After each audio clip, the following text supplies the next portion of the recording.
Hey guys, welcome to Stephen McGrath's Basscraft. So yeah, it's actually roasting here in Ireland. It's 25 degrees. I know that doesn't sound like much if you're from a warm country, but that's boiling here. And the thing is, when it's hot in Ireland, your brain actually can't really compute it. Like I don't know what to do. Like I can't sit inside and play bass and practice when it's sunny, because you're thinking it's going to rain soon, and it's going to rain for like 5 or 6 days. And I won't have enjoyed the sun. But it's actually been sunny now for nearly like 6 or 7 days, so that my brain is starting to accept that it's not going to rain, and I don't have to soak in all the good weather because it's going to go away. So I'm getting a bit more productive, but for the last week I've done nothing. I've just been out enjoying the sun because I was afraid it would disappear. But it seems to be sticking around for a while, which is good, so I can play some bass. So that is one advantage of living in a country where it rains all the time, because it's not that hard to get into the shed and do a bit of practice, because you can't really go outside anyway because it's raining. But I watched this documentary this week, Oasis Supersonic, and I don't really know much Oasis about their music. Like, they completely passed me by when I was growing up, but it was a brilliant documentary, one of the best music documentaries I've ever seen. And they're one of the most working class bands I've ever watched a documentary about. They really just came from completely normal backgrounds, and they got like a big break. And like every band, eventually someone asked them to go do a gig, and the right person sees them, and boom, a few years later, well, not like every band, but every famous band gets a break and becomes big. But it kind of had me thinking about like when I was working in a factory about 10 years ago, and I'd kind of given up on music and given up on anyway making a career out of it. I played a bit of bass at the weekend, but that was it. That was the extent of my music. And I remember like I would chat to the other guys in the factory about, back in the day, like our dreams of making it in a band and all this. So I was thinking, imagine if Oasis never got that break, would Liam and Noel Gallagher be working in some factory in Manchester now, like reminiscing about what if and that? Who knows? But that's the way the music world goes. So I think you can't give up too soon, because that next break should be around the corner. And as long as you're kind of if I could talk to my younger self now, I'd say, don't pack it in, just keep at it, because a break will come. And break did come. I met the lads in Crowback Chicken, and it all kind of worked out, and I got affirmation that I could do this. I remember I used to work beside this guy called Chris. He was like a drummer, I think that was his name, and he was one of those guys, I'd given up on making it, but he had some funny stories like from when he was younger. Remember he was saying he was playing the drums in his bedroom, and he was playing She Bangs the Drums by, what's the name of the band who does it? I can't remember. Tell me in the comments.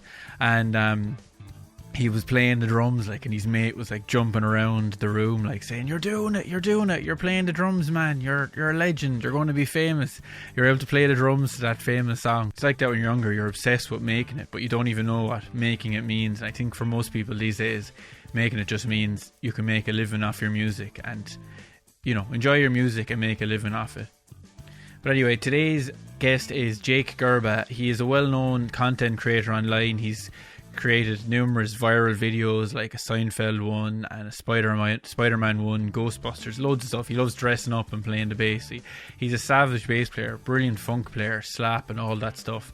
He's also released a solo album, Milky Way Moon Juice. It's like a concept album about the funk music being taken away from Earth. It's really good, really enjoyed listening to it. And he's also Jason Momoa's bass instructor, Aquaman.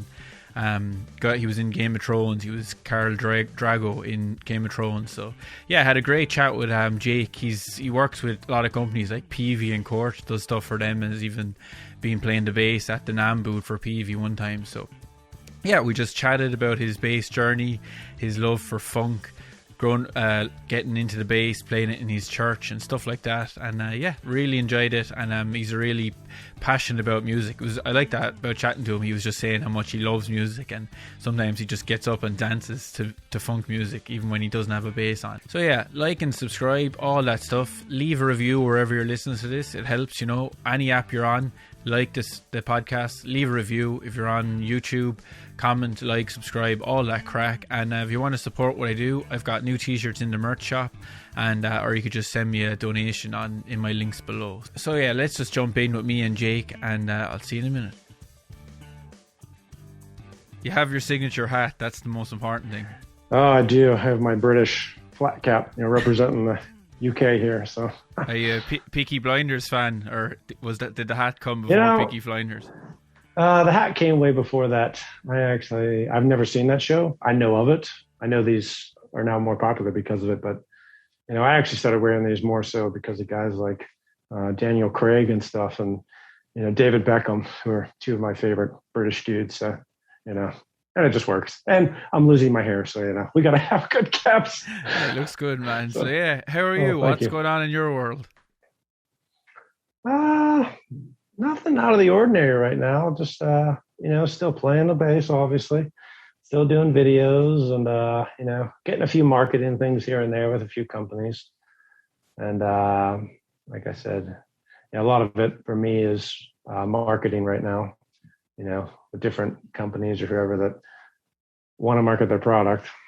So you're the guy for the viral videos. In fairness, if you know how to make them to get people to share them around and get a good few views.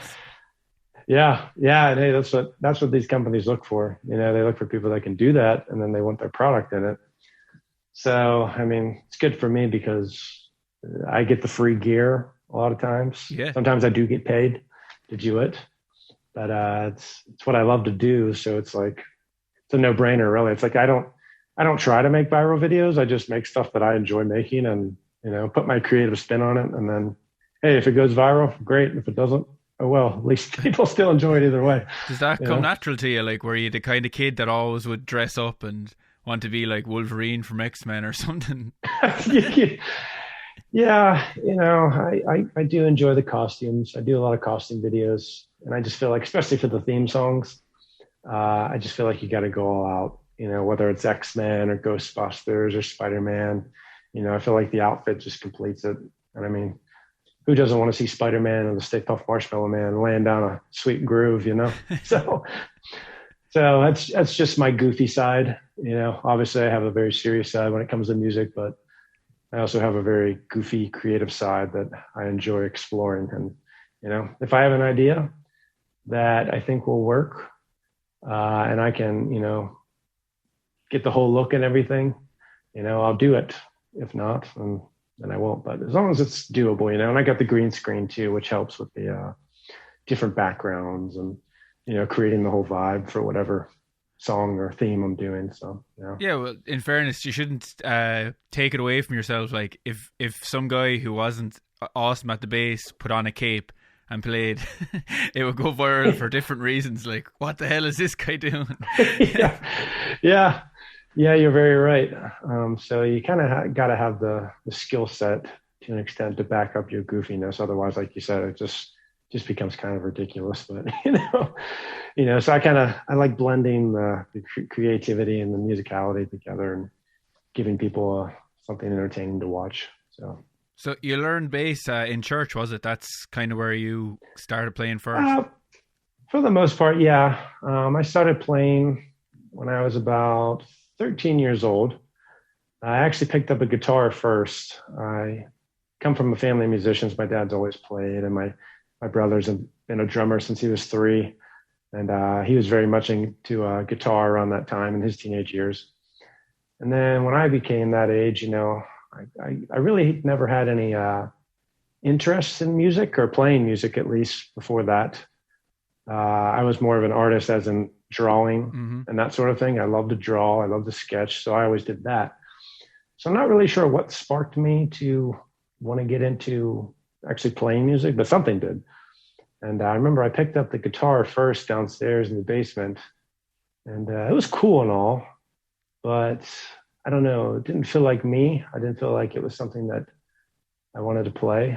I mean, it was a guitar, Yeah. It was whatever. So then I found the bass. We had a bass too, an old Ibanez, just $100-some bass, just a beginner's bass. And I picked that up, and I don't know, just something sparked inside of me. I was like, yeah, this is the instrument for me. This is what I want to play. Isn't it? Every instrument identifies with different people. Like I've always had guitars around me and drum kits, in practice rooms, but I just the bass is the only one where I feel at home on. Yeah. Those other ones just don't do it for me at all. Yeah, I totally feel that. Like I said, I play guitar, And, I dabble into a little bit of everything, but that's basically all it is just dabbling. And, whereas the bass, I just feel like I'm completely myself. It's like an extension of me. I really don't have to try. Mm-hmm. It's just I put it on and, I just go to town and it just happens. So yeah, ever since then, it was just like I knew.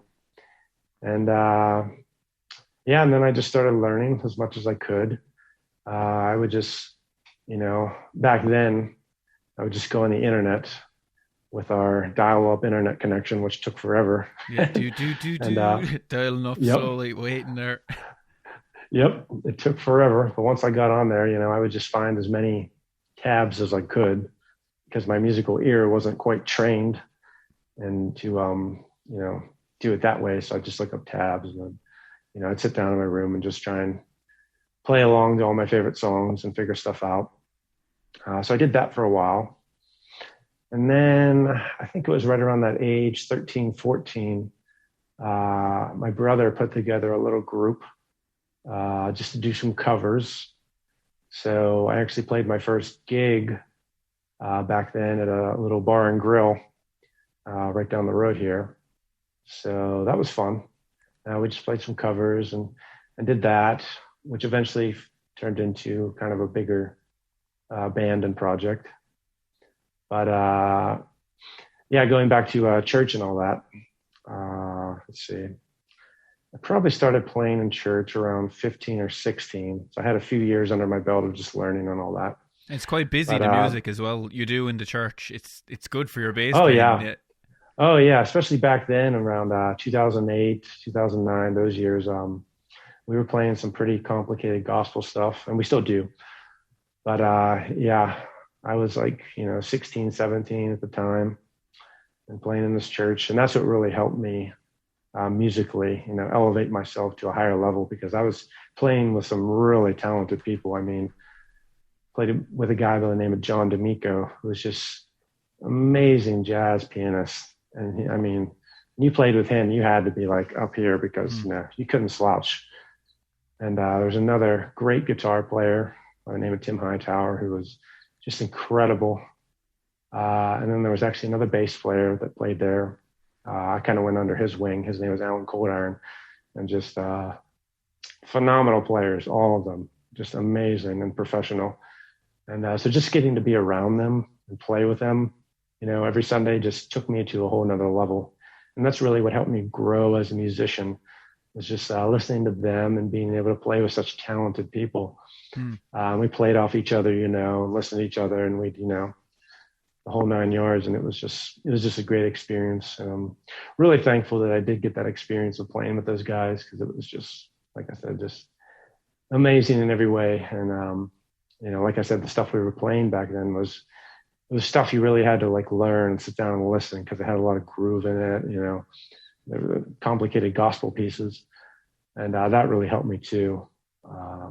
And like I said, it's just really great for bass too. A lot of it is the slap stuff and all that funky groove stuff, which I just love. And, did you always love the funk, or was it metal and rock before that? Before the funk, I really, like I said, I really wasn't into music that much. So I was just listening to stuff that was on the radio or hits at the time. And I was actually big into Smash Mouth's All Star back then. And that was like one of my first albums I ever got was that song is Smash really done Mouth. the rounds. Yeah, now it's like a huge joke on the internet, because of that and Shrek. But I still think that album's great, Astro Lounge. That was one of my first. I got that in like fourth grade. And I performed it at the fourth grade talent show, not on the bass, but just like doing a little singing number with my buddy. So that album kind of has a special place in my heart. But then middle school hit, and, I was getting into the bass, and I went over to my buddy's house. It was 6th or 7th grade. And that's when he put on Red Hot Chili Peppers' What Hits album, which had their like best hits from the past like decade or whatever. And the first track on there was Higher Ground, their cover Stevie Wonder song. And of course, it opens with that iconic, slap bass riff. And that just blew my mind. I'd never heard anyone play bass like that up until that point. And just hearing that, I was like, wow. I was like, I want to play bass like that. So that's what kind of started the whole, funk thing and slapping and the Chili Peppers and all that. So then, had to buy all their albums and learn all their songs and that whole thing. And that really helped me go to the next level, elevate me even higher. Because then, obviously I got into Flea and all that, the Chili Pepper stuff, which is just such amazing bass work on his end. I mean, Flea's just phenomenal. And he evolves as well as it goes on, like By the Way, he really changed his style, a lot of pick playing and less slapping, like, which is cool for if you're a fan, then you'll evolve with him, like. Yeah, actually, it's very cool to hear how he evolved over the course of his career and just going from, like you said, all the funky slap stuff to the more like melodic, pick playing and all that. So yeah, it was just great to listen to that stuff, and it really helped me develop my skills and improvisation, especially because they're big on that. If you listen to any live Chili Peppers record, they do all kind of jamming and improv, and that really helped me develop my ear and really know what to be able to listen for when you're playing with other musicians. But the Chili Peppers really took my bass playing to another level. Do you have a favorite album, or you just like them all equally? I definitely, my favorite is Blood Sugar Sex Magic, but it's probably because it was the first one I got into. Right. I mean, that one's definitely probably number one for me. Californication is a close number two, just because there's so many great songs on that record too. And but Blood Sugar, I mean, there's just so many great bass lines on that album, so many great songs. I mean, that's where two of the biggest hits came from: Give It Away and Under the Bridge. And 18 tracks as well, 16 anyway. It's a long album. Yeah, I think 16 or 17 tracks, so it's pretty long, and it's just so much material to really listen to and work with and learn from. And that's what I always liked about Flea and his playing, is that it's not necessarily really complicated. It's just very tasteful. It just fits the songs very well, and he's a great groove bass player, which I love. I love the groove bass players, like especially the 70s guys, like Bernard Edwards from Chic, and Larry Graham, and Louis Johnson is another one of my favorites. Yeah. Ferocious slap technique, hasn't he? He's just attacking the bass.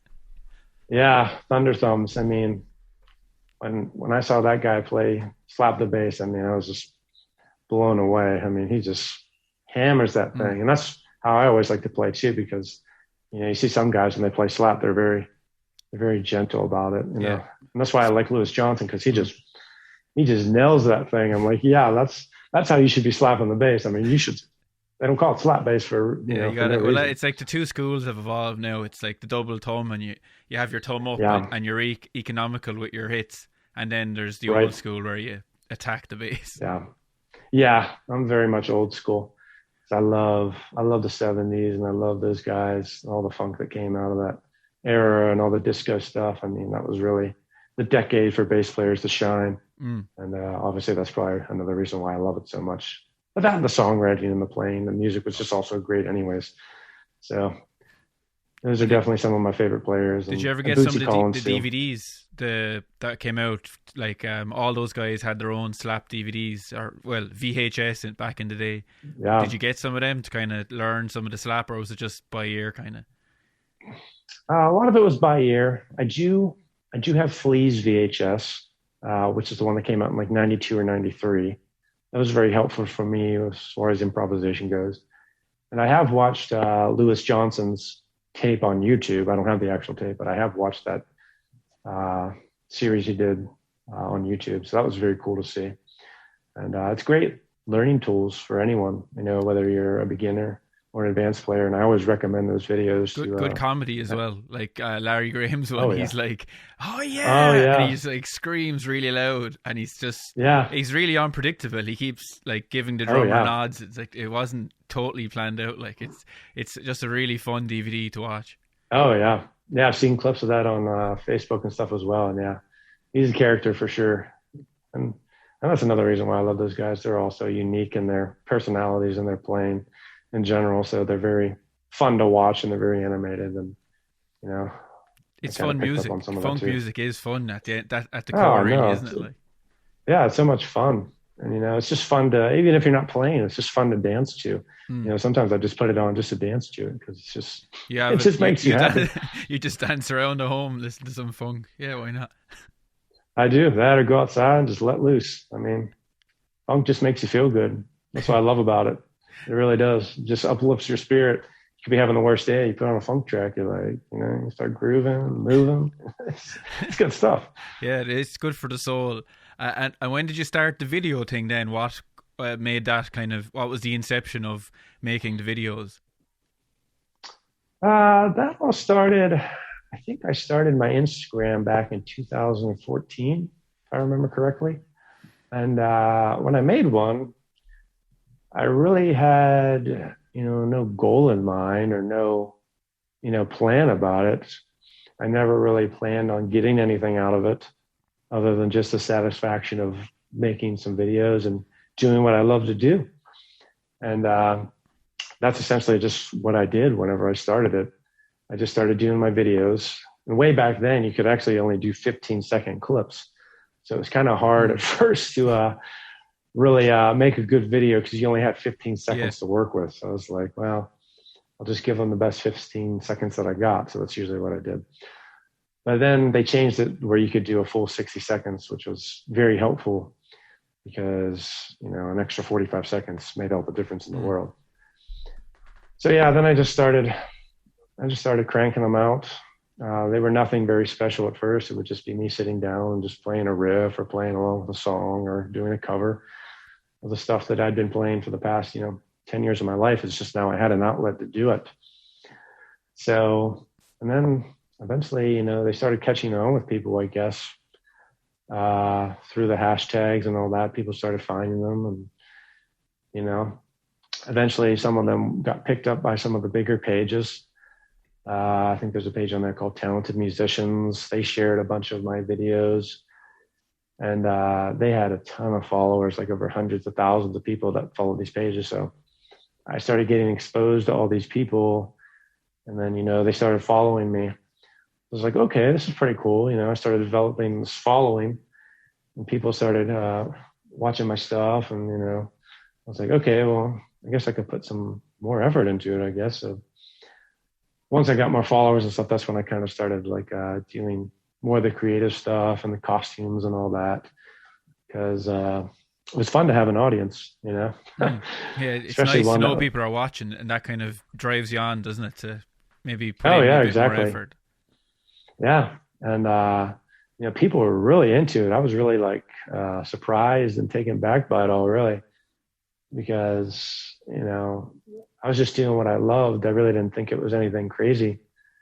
And then all these videos are getting all these tons of views. I'd be getting anywhere between 80,000 and 100,000 views on these videos, and I was like, whoa! I was like, this is wild. And it was people from all over the world, all overseas and just every continent and country. I was like, this is pretty wild.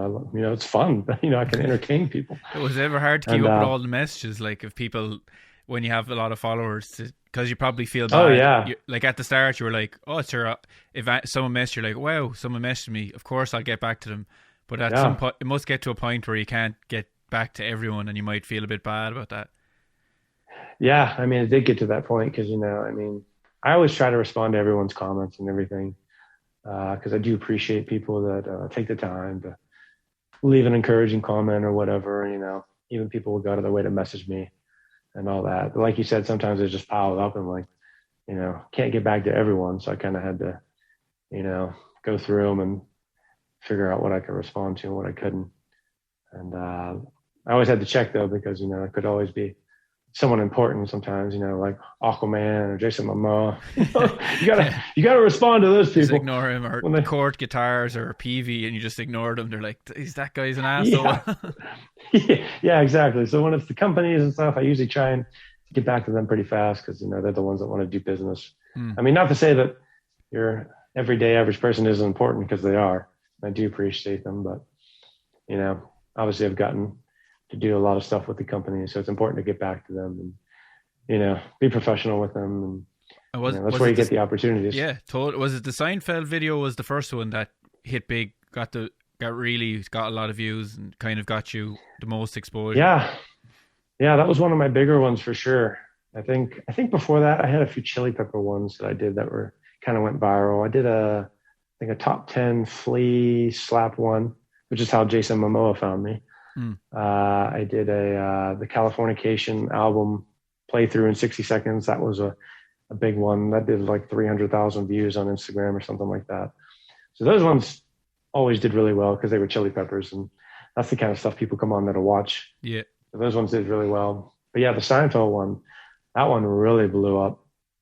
And like I said, I think some page or something on Facebook shared it and ended up getting like 3 million some views or something crazy like that. And I was just like, whoa. And I think even the guy, Jonathan Wolf, that wrote the theme song back in 1989, like saw it and commented on it. It was like, hey, I wrote this theme song. I was like, whoa. On a keyboard even, wasn't it? It was like a keyboard with a slap sound, wasn't it, that he played it? Yeah, it was. Seinfeld was all keyboard, which people always make sure to tell you. I've never actually learned it. Are the shapes that when you play it on a real bass, are the shapes a bit strange, or are they kind of just normal anyway?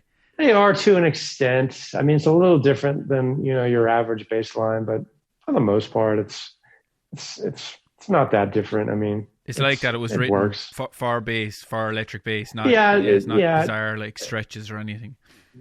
No, nothing out of the ordinary. I think he just wrote it on the keyboard because that's what he composed on. So it was just easy for him to sit down with the keyboard and write something that it was a bass. But it's funny too, because anytime I post that video, all the music junkies out there, they always make sure to tell you that it was written on a keyboard. It was not bass. I'm like, yes. I've only read that comment like 200 times in the past hour. I get it. Doesn't mean you can't play. Someone's going to type it below in the comments before I mention it. They're going, that was on keyboard. Yeah, someone's already probably typing it right now as we speak. That's right. But no, that video did really well. I just think just because Seinfeld was such a big pop culture thing and still is, and the theme song itself was such a big iconic thing, especially for bass players, And it was just one of those things that was just so weird. You couldn't. I think a lot of people said in the comments, it's one of those things that's like gives you nightmares, but you can't look away, And I got I got that Seinfeld freaky mask. Yeah, the mask. It is. Yeah, I picked that up on eBay for like $5. I was like, I'm gonna do a Seinfeld cover. I'm like, I gotta go all out. It's a theme. I might as well do the costume. So I was like, I put on the Jerry Seinfeld garb, and then like I got the green screen with the his apartment and everything, and it just looked really good. And I was like, this just works because it's just so weird. But it's just so great at the same time. So I think the mask definitely helped with the viralness because it's not every day you see someone wearing a creepy Jerry Seinfeld mask playing the theme song. It was actually pretty creepy. So would it be safe to say that you're officially Jason Momoa's bass teacher? Is that? Yeah, that's what he refers to me as, his bass coach. So, I mean, anytime he wants to learn something, he lets me know. And I taught him a good many things. I mean, like I said, he was over in Budapest whenever we first started doing the videos, and he found me. And at first I didn't know how serious he was about learning, but I messaged him back and told him, I'll teach you whatever. And he got back to me within the day and was like, yeah, I want to learn this. Teach me whatever you can. So yeah, I just started sending him little 60-second like clips of Chili Pepper stuff and all the songs he wanted to learn. And he's very much a visual learner. Yeah. He's told me that he doesn't really understand how music works, as in all the notes and letters and all that. So he's much more of a visual person. He needs to see your fingers and your hands and what you're doing. Yeah. And he really catches on that way. And he's very much rhythmically inclined. So he just gets it. You don't roast him if he doesn't practice, do you? You don't be like, Jason, exactly. I'm not going to teach you anymore if you don't practice. Yeah, exactly. Don't want to roast Aquaman, not at all. But no, he's really passionate about it, and he's a very fast learner. He's actually really great at slap stuff. Most bass players, at least from the ones I've dealt with and taught, they kind of struggle with the slap end, and the fingering kind of comes easier to them. Whereas it's kind of the opposite with him, since he's so much into the rhythm of it all. He's really good at slapping, and he like gets that really well, and he can do it great. Where he kind of has a harder time with like the finger style. But so it was fun to teach him all the slap licks, especially the chili pepper stuff, because there's so many great slap things that you can learn from chili peppers. And so I taught him a ton of those, which was great, and he picked up on. And, you know, he'd kind of send me back videos and be like, you know, here's me playing, you know, here's my progress. You know, I'd send him a few more. So that kind of went on for a couple months. And then I found out he was coming to my hometown over here, Pittsburgh, Pennsylvania, to film a Netflix movie. And I decided, hey, all I can do is shoot him a message and see if we can hang out. The worst he can say is no. Yeah. So, I ended up telling him, I was like, hey, you're coming to my hotel here in a couple months. If you want to get together and like play some bass or whatever, you know, that'd be great. And he got back to me and he was just so stoked that I lived here where he was coming. Like, really excited. Like, I was blown away at how excited he was to come over here and meet me and play bass, you know. And he came here, and it was around November of 2019. And I think within the first couple of days of him being here, you know, I was meeting up with him, and I was downtown eating a steak dinner with him and discussing bass and all that. So he took me back to his place, his apartment, and showed me all his basses. I mean, he brought all his vintage stuff. He brought a 51 Fender P bass. He brought 2 Paisley basses, a 68 and a 69 Fender Paisley. He had a vintage, was like a 59 Gibson Les Paul. So he had all the toys with him, and I was just blown away. I mean, he just treated me like I was his best friend, and, you know, he just wanted to hang out and play bass. That's cool. what we did. Is that when you did the skits, was it? I know he was like playing you and you were playing him in like a skit. That was pretty much all his idea. We came up with that one night that he was going to be me and I was going to be him. So at the time I didn't have the beard. So we made the decision to draw a beard on me with mascara and Sharpie. So that was very interesting. So we did that. We did the whole skit, and it was a lot of fun. And he's just such a energetic goofball. Like, it's hard to keep up with him. I noticed that. Yeah, he's always kind of. There's a video where you're playing Enter Sandman. He's getting loads of free stuff. Oh, and yeah. He's like a child at Christmas. He's like that Nintendo kid, the guy who got Nintendo for Christmas. Yeah. He's like going crazy. Like, yeah, that's a very good way to put it. And he was always like that. So, you know, sometimes I just didn't know what to say. I was just like, whoa, it's really happening. It was just wild. But yeah, always 110% energy, which is great because it really, you know, kind of like, I don't know, it just motivates you and encourages you and just makes you happy. So that's great. And he's a very fun serious guy. Notch in your belt, like teaching Jason Momoa. That's great, man. Oh yeah, it's cool to say like, hey, I taught Aquaman those licks. You know.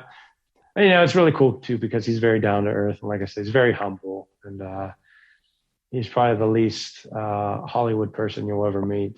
I mean, he's the only one I've met, but you know, he spent a bit of time here, right, when he was filming Game of Thrones, and I know he was sleeping in the back of a van or something doing a road trip. So. Yeah, that's what I read. That you know, he didn't really even have enough money to get home. So I mean, he has very humble beginnings, and it's cool to see where he's gotten now. And he's, you know, gotten all the big superhero roles and done all that. You know, he's come a long way. So I'm happy to see him doing well. And if he keeps glad he picked me as his bass coach. Sorry, I just turn off those speakers. Yeah, well, if he keeps practicing, you know, he might give up the acting, become a bass player. Hey, you never know. He's definitely got the hair for it. So I could definitely see him being in a metal band. He loves his metal, so I could definitely see him doing that. One of the other big opportunities that came, I saw you were at the Peavey stand for like NAMM, for an entire NAMM festival there one year, like, and you were like slapping for about 4 or 5 hours a day. Oh yeah, that was a ton of fun. That was back in NAMM in 2019, yeah, over in Anaheim. Peavey called me up and said, hey, do you want to do this? We'll fly you out. We'll pay for everything. All you got to do is come to our booth and demo our stuff. So that's what I did. I mean, man, I felt like a rock star. I got my plane paid for, my hotel paid for, flew out to California, and it was a great experience. It was my first time there. Basically all I had to do all day was just play bass and, demo their stuff, their basses and their Trace Elliott stuff and their Peavey amps. And it was a great experience. A lot of fun. Got to meet a ton of cool people.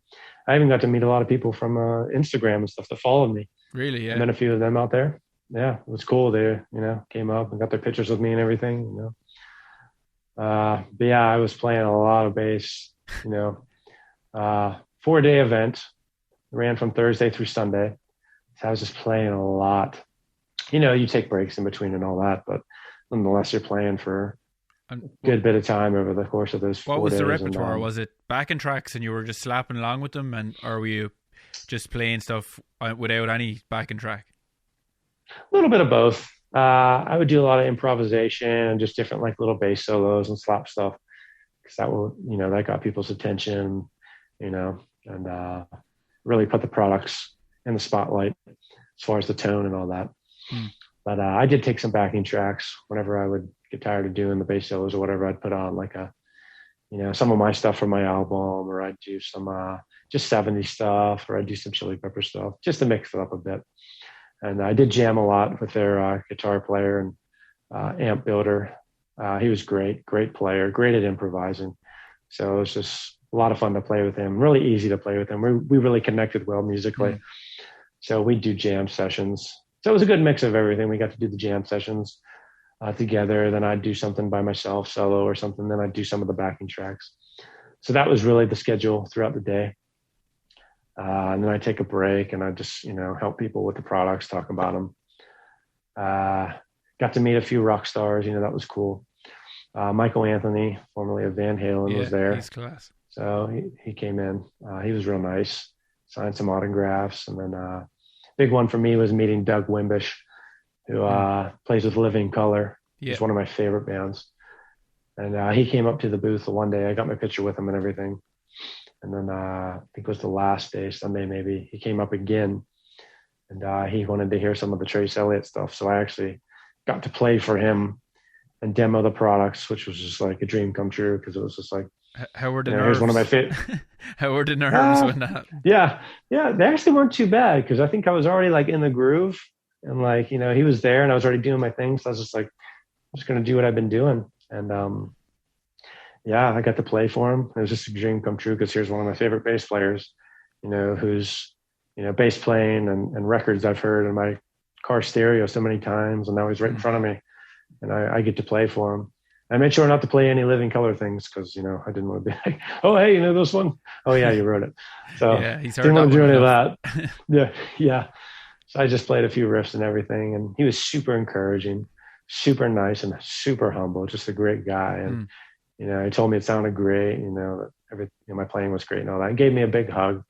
I think I have a picture of it on my Instagram somewhere. So that was just a great moment for me and a very encouraging moment for me. And, it's just cool to see people like that just, they don't act like rock stars, even though they are, but, they treat themselves just like anyone else. And then, so nice to me. And it was just great to see. And, I really appreciated it. It was just super cool moment for me. So, yeah. Will you be working with Peavey again, or was that just a once-off probably? I'm always doing stuff with them. It's nothing official. I don't have like a contract with them or anything, but, I do have a good relationship with them and Fred, the guy that runs it and all that. And they've sent me a lot of gear. I've gotten to demo and, put in my videos. So it's great stuff too. It's not stuff that I don't, I like it. So it's easy to market it and promote it. And usually anytime I got something new coming out, they'll message me or whatever and say, hey, got this. We'll send you something over. So yeah, I mean, NAMM could happen again. I know they've had to cancel the last few because of COVID and all that. But it's always a possibility in the future to go back, which I'd totally do it again. It was a lot of fun. It's very brutal though on the fingers. Yeah, by the end of the show there. Yeah, by the end of the show, I had some pretty big blood blisters and my fingers were just tore up. And I know like Sunday night, it was just hard to play. When Sunday came around, like day 4, it was painful to play, That's when you you need to play with your pick then to stop slapping and do a bit of pick playing maybe. Yeah. That's when you need to bust out the pick. I was ready for the pick by the end of the show because it was just I'd never played that many days in a row for that long each day. So yeah, very brutal, but got through it. Just had some battle scars. That's all. Hey, that's a good experience, though. The battle scars are Oh, important. And recording your album, Milky Way Moon Juice, did I say it right? yeah, that's Um, it. was that something you've been working on for years, or did it happen finish fairly quickly from inception? Like, The idea came pretty fast. I always wanted to do a funk album. The name Milky Way Moon Juice had always been in the back of my head ever since I was like a teenager. I was like, well, if I ever do a funk album, it's going to be called Milky Way Moon Juice. I didn't quite have the concept or the idea at that point. I just knew that's what I wanted it to be called. So I figured, well, I have all these followers and I have this, big thing going on Instagram. I was like, now's the time to do an album and release music because people will buy it because I'm red hot right now. So if there was ever a time to do something like this, it was now. So I was like, I'm just going to do it and just record it all myself and just mix it and do everything myself. So that's what I did. it sounds really good. I actually would thought that you had other musicians on it and you had it mixed by like professionals. Like well, you are a professional, but you know what I mean. No. But Well, thank you. Yeah. even on my phone, like the mix was perfect. I could hear all the instruments, and there wasn't a lot of time. There's too much bass a lot of the time, but it was perfect. Like, Yeah. Did it all myself. My older brother helped me a little bit because he's very much into studio work and engineering. That's kind of what he went to school for. So I had him help me mix a few of the tracks, but for the most part, I mixed it all myself. Like I said, once I had the idea down, it all flowed out pretty fast. I always wanted to do too, kind of like a movie soundtrack. So that's what it kind of became for me, a movie soundtrack to a movie that plays out and exists in your head. That was always the idea behind it. It's a concept album, so it tells a story. it reminds me of The Mighty Boosh, this English TV show. Have you ever seen that? Oh yeah, I've never seen that. Basically, there's a We're gonna have to check character it out, though. called Old Greg, and he gets the funk, and he steals the funk, and it's all about the funk. Oh, Not yeah? that it's a rip off, but the sense of humor and in it Yeah. is similar. Yeah. Oh yeah, it sounds pretty similar. Yeah, that's totally what I was going for. I wanted something that was, good musically, that people could appreciate on a musical standpoint, and I also wanted something that was creative and entertaining. That regardless of whether you like music or not, you would still kind of be drawn to it and enjoy it. So, and I love telling stories. I always have ideas churning in my head and all these crazy ideas and stories going. And I have a very vivid imagination. So I was like, well, I need to incorporate that into this album. And that's what I did. I came up with this story that, kind of that the funk's gone and music's outlawed and all that stuff. And it's been taken away by these evil people that are now running the world, which on the album, they're called the higher power. So, and I just wanted to take people on an adventure. And that's essentially what it is. You start off, you're blasting off in this rocket and you got to go through space. You got to get the Milky Way Moon Juice. You got to drink it, and then you got to bring it back for everyone else to drink it so they get their musical powers back, the funk powers, so you can save the world.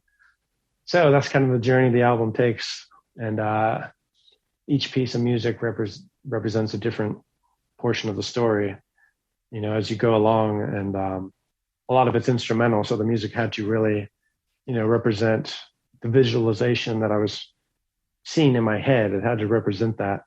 Much like a movie soundtrack, the different pieces represent different parts of the story very well. So that's what I needed to do. So there's a lot of fun tracks in there. I had a lot of fun writing and recording it. I really enjoyed it. And as well, you were kind of stretching out to musical directions that you never would do in your skit videos, like your lovely atmospheric stuff and different kind of stuff that I never would have heard you doing in your other videos. Right. Because a lot of the stuff on social media, it's more geared towards, the entertainment aspect of it. And it's just something for people to enjoy for 60 seconds. Whereas, this stuff, I could really sit down and really explore different realms of my musical brain and all of that. So I ended up buying a synthesizer and stuff for that album. And I really enjoyed playing that and getting to learn all the different synth sounds and kind of experiment with that. I'm definitely not a keyboard player or synth player, but I can definitely if I can sit down and just like experiment and, do it that way, I can make it work. So that's kind of what I did.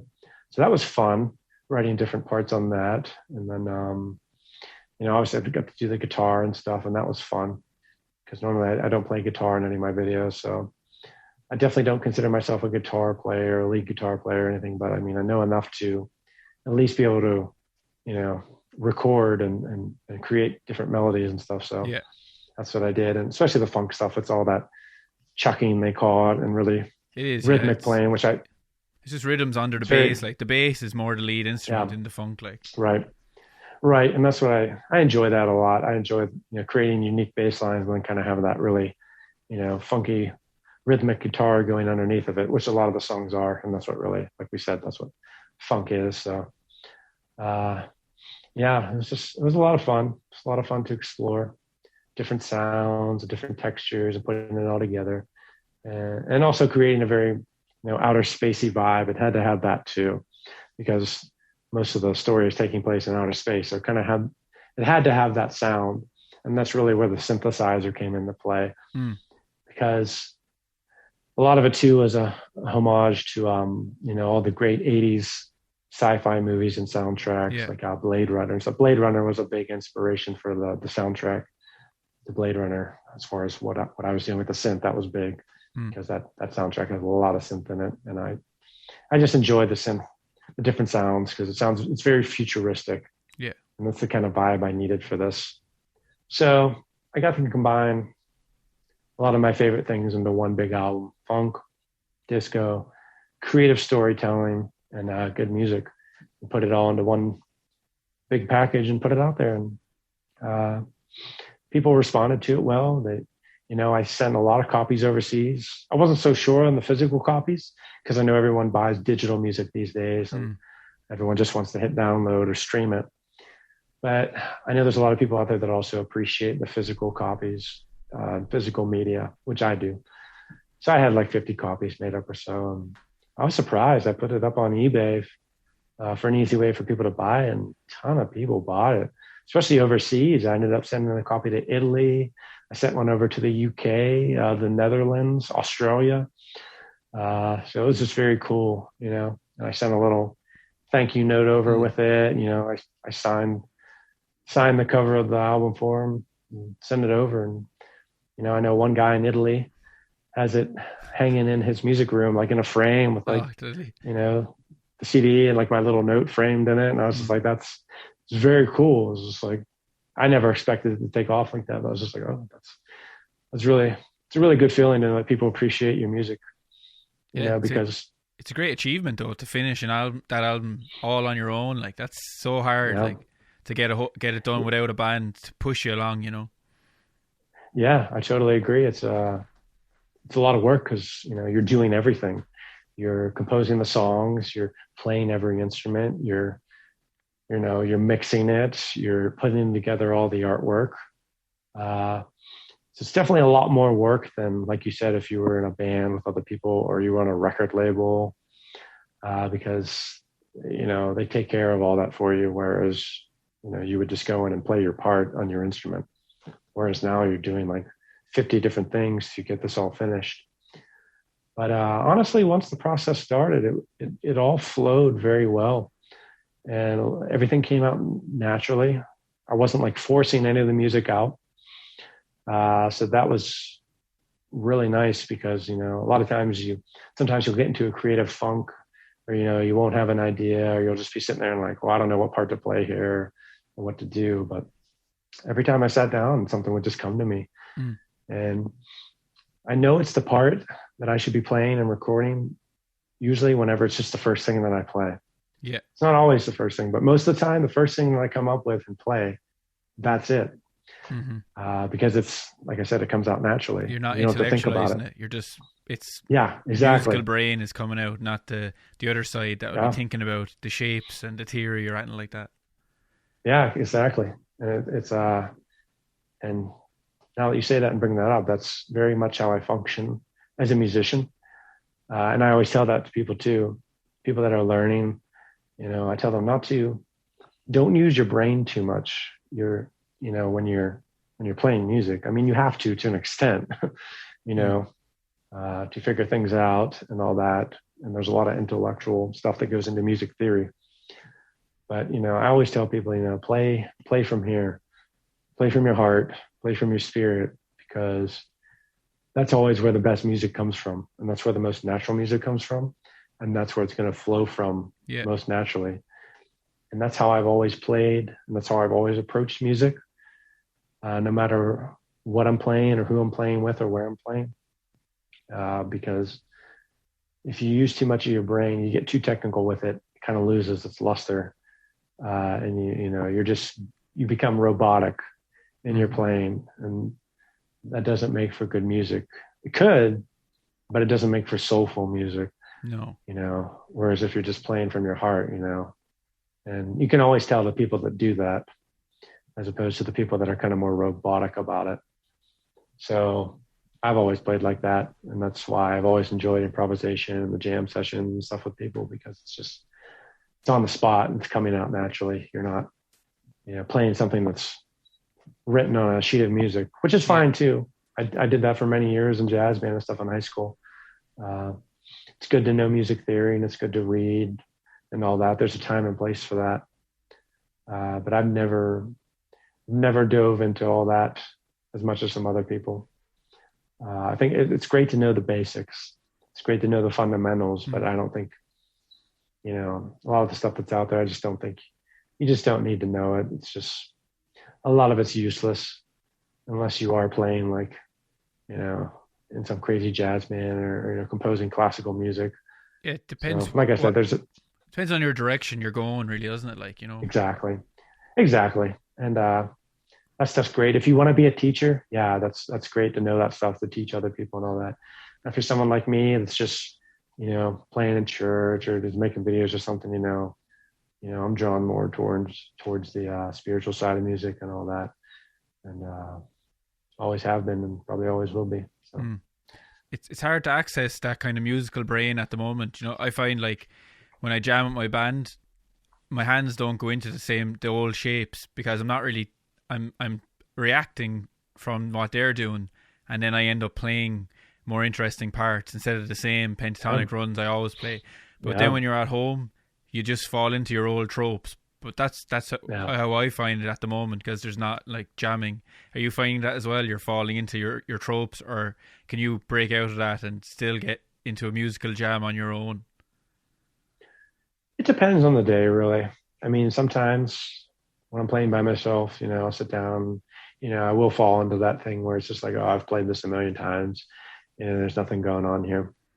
Then other days, you know, I'll be playing something and I'll be like, oh, this sounds really nice. And it just starts flowing. And what I find is it's great to have a loop pedal, at least for me. I know that helps me, you know, get so much more creative and, you know, play more interesting stuff when I sit down with my loop pedal and, you know, just layer stuff. And that's what I've been doing a lot lately. Cause I know if I'm just playing by myself with just one, you know, one bass and one part going on, yeah, you tend to just like kind of just play the same old stuff. Whereas if you're creating something like a loop or whatever, your brain thinks a little differently, and you know, you start to play a little differently because you're creating different layers and rhythms, and you know, you're creating a bass line, a bass foundation, and then you're, you know, creating a melody over top of that, and then you're creating harmony over top of that. So I always recommend people to, you know, get a loop pedal and just, you know, explore with different things and different styles and different methods of playing, because that really helps. But yeah, there are days when there's nothing there, and it's not necessarily because you're having a bad day or anything like that, or you suddenly suck at playing music. It's just there's just nothing there. You go down to the well and it's dry. That's what happens. Yeah, exactly. That's exactly what happens. And like you said, it helps too to play with your bandmates or just friends and get together and jam and play off of them, because, you know, everyone has different musical styles and everyone, you know, mixes differently when they play together. So that's always great for learning and exploring different styles. And that's why I love getting together with my buddies and stuff and playing. And I'll actually be doing that this weekend, getting together with my brother and a couple other friends. We'll be jamming and playing. And I know there's a buddy of mine that lives down the road. He's a drummer, and we always get together and try and play and jam over the summer. So we'll be doing that, and that's just fun too. Yeah. It's just fun to jam with your friends. I mean, or your band or whoever, and just play stuff. I mean, it doesn't have to be for a show, or it doesn't even have to be for social media. Just to play music, it just feels great. Yeah, I think a lot of people appreciate that now. Once things get back to normal, you'll be texting your friends, "Do you want to just go for a jam?" They're like, they won't even wonder why. They'll be like, "Yeah, definitely. I'd love to just have a jam without a gig in mind or with any other reason apart from like when you were teenagers. You were just hanging out with your friends and jamming. Yeah. There was no other purpose really. Like, oh yeah, that was most of my teenage years, is just getting together with my friends and just jamming and playing music, because there was none of the social media back then. So it was just like, we weren't doing it for that. We were just getting together to play music because we loved it. I mean, it was fun. And like you said, especially after all this COVID stuff, I mean, I know a lot of people will be yearning to get together and play music, and not only play music, but just see music and see live music again.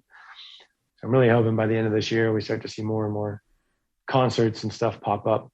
Yeah. And I know people are really dying to see it. And the musicians too. I know they're probably dying to get back on stage and do their thing. Yeah, I did one 2 weeks ago, and it was just to one person. It was a video recording, but my friend was able to come to it, and I could even see the joy on his face. The one person in the crowd, he was so happy, and we were so happy to get to play a gig. Like, it was just awesome.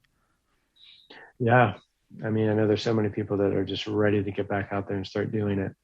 And I mean, there's nothing like live music. No.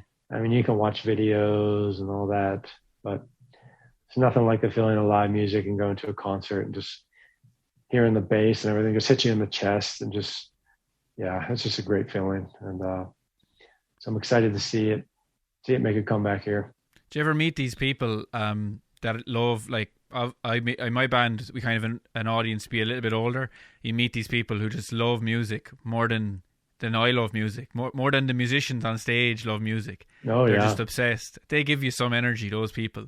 You're like, you'd meet them at a blues festival. They've been at it for 4 days. They've seen every band. They're still loving every bit of music. Personally, I'd need a break. I'd be like, I've heard enough bands now. I need to go sit in a quiet room and give my brain a rest. But these people just live for music. They give you energy, I think. Oh yeah, especially when they come to your shows and stuff. Yeah, there's some people that they're not even musicians.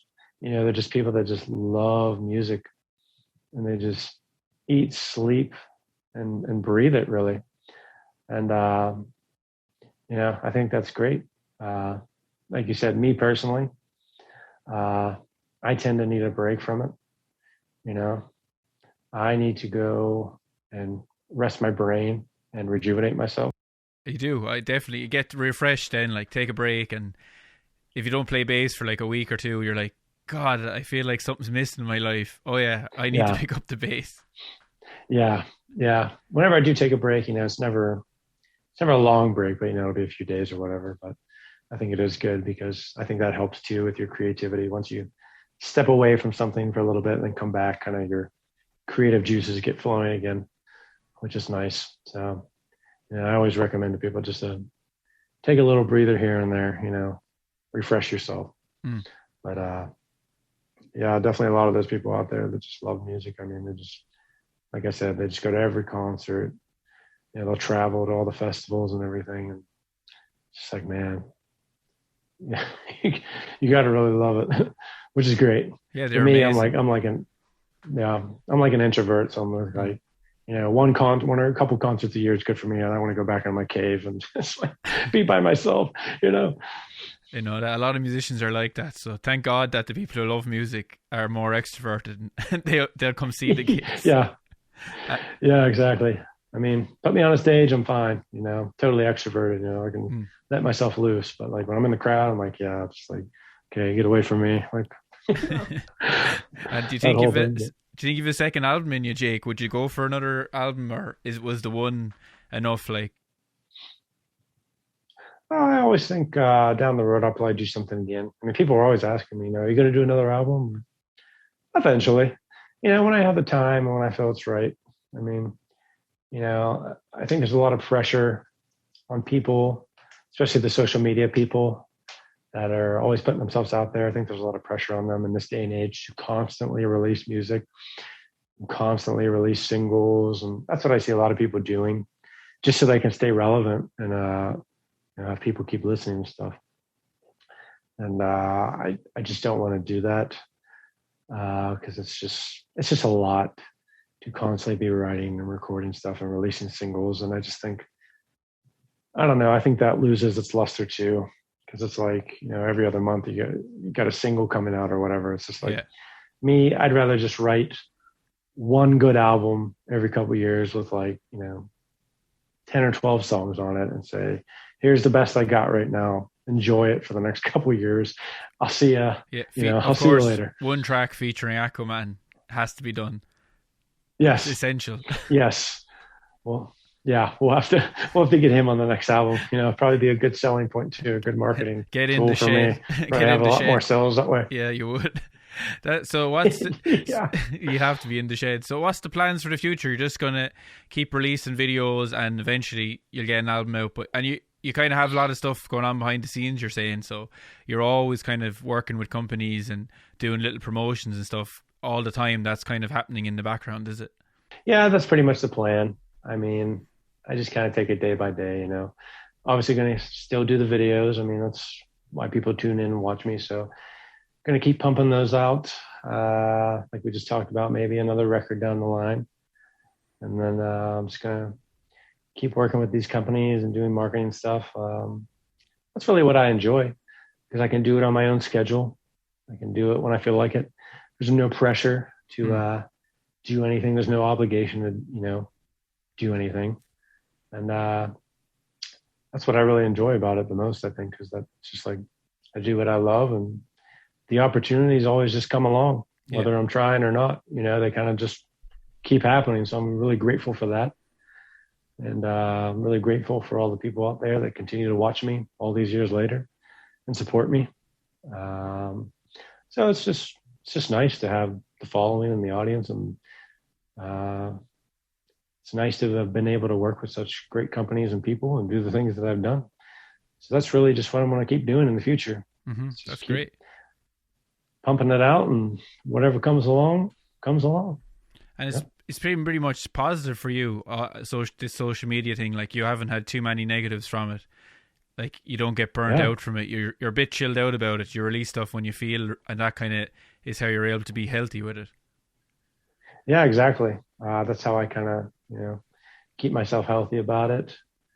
Because like I said, I think there's sometimes when you get these big followings and stuff, I think there's a certain pressure on you to go above and beyond all the time, and to constantly please people and stuff. But at the end of the day, I always try to remain humble about it. And it's like, I always tell myself, it's just social media. It's nothing that I have to go crazy over. So I just do it at my own leisure. I don't have like a schedule or anything that I go by where like, I'm going to post this today. I got to post this today. I got to do that. Like, some of these people take social media very seriously, and they take their pages very seriously and all that, which is fine. There's nothing wrong with doing that and being professional, but I'm not one of those people. It's like, I'm professional about it in the way that I conduct myself and do business and all that. But at the end of the day, it's like, it's just something I love to do, and it's what I enjoy to do. So I don't have to try hard, and I don't pressure myself into,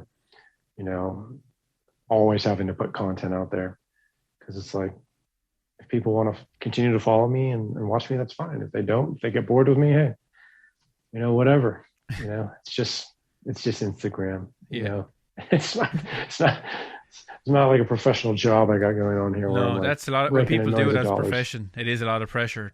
They burn out anyway, because they have to keep it going to make a living. Yeah, that's what I say. And it's hard, especially for the YouTubers and all that. I mean, they constantly have to put out the content and stuff. So I think that's why I'm happy that I don't have that pressure, because I think I would get burnt out. I think I wouldn't enjoy playing as much, because it would become more of a chore to just like, oh, well, I got to do another video today. Whereas I can sit down and say, oh, this idea popped into my head and I really want to do it, so I'm going to do it. you know, as opposed to kind of being forced to put it out there because I got to get paid for my streams or I got to get paid for my video views. So it's nice not to have that kind of obligation aspect of it where I can just do it more to my own leisure and just enjoy it more. Yeah. And on gear, I saw a picture of this shell pink bass going around. That's yours, is it? Yeah, that's it's a new my baby. most recent one. It is. It's my newest baby, the one I just got. I picked that up last year. It's a custom built Fender reissue. It's based on the 1958 Precision bass. So it's kind of built to those specs. And it has the gorgeous shell pink finish on it, which I just love. I love all the classic Fender colors. Yeah, they're amazing. All the pastels, you know, the Olympic white and, you know, shell pink and all the blues and seafoam green and all that. I love that era of Fender, and I love those basses. I think they're the greatest basses ever made. They're simple. There's nothing crazy about them. They're just simple, great instruments that have held the test of time. So that's really what I gravitate towards in my gear of the classics. You know, got 2 jazz basses, 2 60s reissue jazz basses. I got the 58 shell pink Precision, which we were just talking about.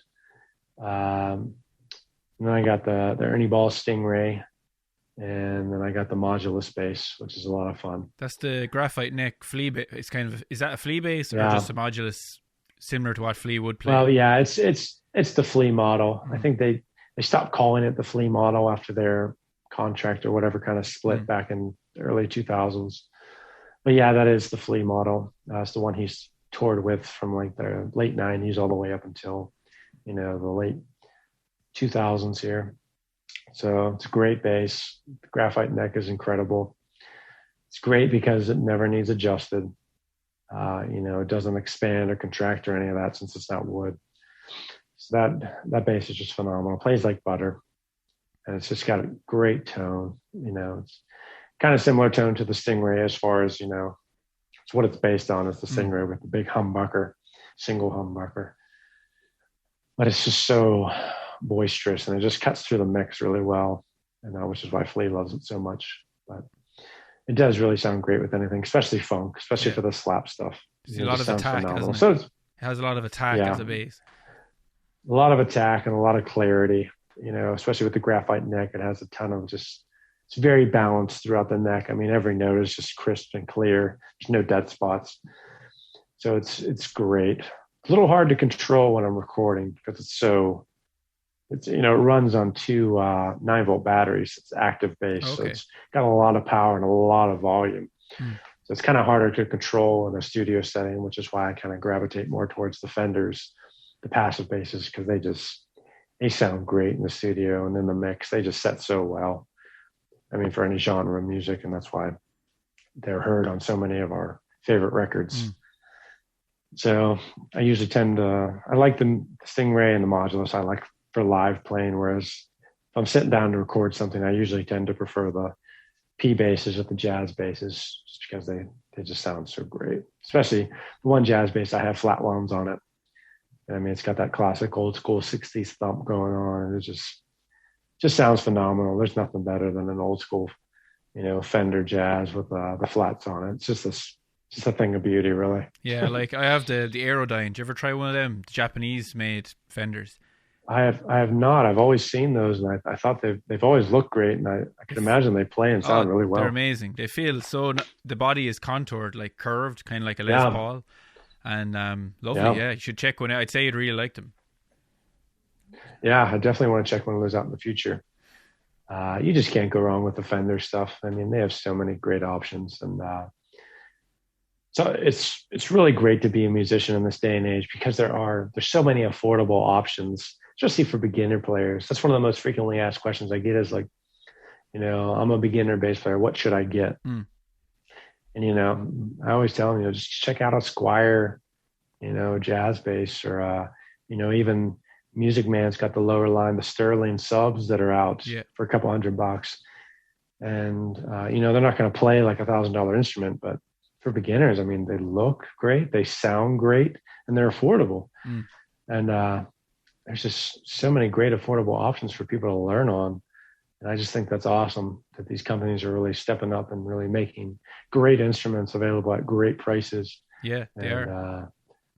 Yeah. And the short scale thing is really after taking off. So a lot of my really young students, I get them to get short scales, and then they're, their little hands can fit in perfectly and play the bass lines way easier. Like, oh yeah. Yeah. It's great for people with small hands. It's great for, like chicks or something that have smaller hands. It's just easier to get around on. I remember I had a short scale flea bass about 10 years ago. It was his own line of basses, those ones he made for a while. But it was short scale, and it was a lot of fun to play. I mean, it's definitely a different, world, because it just feels more like a guitar. Yeah.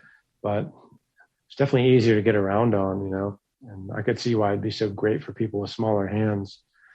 A little harder for me because I have such big hands. So it's like, in this, on a short scale, everything's so much closer together. I have this one here, and it's called an Alan Woody. Do you ever listen to the Allman Brothers? Yeah.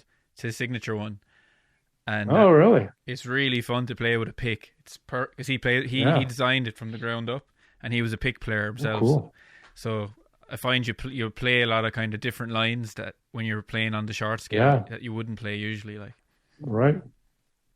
Yeah, definitely. I know my buddy had a Gretsch bass that was similar to that, and I think it was even like a hollow body. So yeah, when you get those different types of basses, you definitely find yourself playing some different stuff.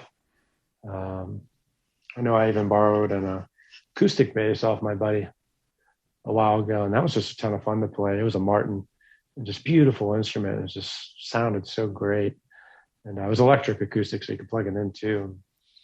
That was just a lot of fun to play. It's a strange instrument, though, isn't it? Because it's completely useless as an acoustic instrument, apart from practicing at home. And the point of the bass is to back people up, but you can't back someone up with an acoustic bass. Yeah, exactly. That's what I say too. Unless you're doing an all acoustic show, which I know we did a thing at my church last year where we did an acoustic set. So my friend played acoustic. We just had one singer, and then I played acoustic bass. So it worked well for that in that setting. It was very cool. But yeah, for the most part, that's why I never got one, because there really isn't, like you said, aside from practicing, there's really not much use for it. I mean, it's fun to plink around on and play, but I mean, other than that, it's pretty expensive to clink around on. Yeah, exactly. It's very expensive. I know. I was looking at a few online, and they're $500-$600 even for a lower line one. So I was just like, yeah, I'm gonna pass on this since I'm always playing electric. It's like just gonna put money towards another electric bass. So, yeah, you can never have enough. Well, I really appreciate you coming on, man. Is it Instagram where people mainly check you out, or Facebook and Instagram? That's where you hang out, is it? Yeah, mostly Instagram and Facebook. I'd say I'm most active on Instagram, and they can look at me on there at it's just my name. It's just at Jake Gerba. It's Gerba. That's how you spell my last name. So they can follow me on there and feel the funk on there. I mean, I'm always on Facebook too, posting the videos and stuff. If they're more, into Facebook than Instagram, they can check me out on there too. There are some things on YouTube. I really don't post any. I actually saw you playing Teen Town on YouTube. I was really impressed. I was like, I never saw Jake playing that style of bass before, and you nailed it. Like, it was cool to see you branching out and doing something like that. Yeah. Yeah, I do remember that. Now that you say that, I do remember that I posted that Teen Town video on there. That was a couple years ago. I probably couldn't play that again right now. If you ask me to. I'd have to relearn that, because that's how do I play that? That's a very complicated piece. It is, but it's awesome. Lovely lines in it, like. Oh yeah, Jocko. I mean, what a great player! Just took the bass to a level that had never been taken to before, and his work was just incredible. And that stuff you really need to sit down and like practice and learn, because it's hard stuff. So, but I mean, if you ever want to elevate your bass playing, definitely sit down and learn some Jocko Pastorius, because you will, very fast.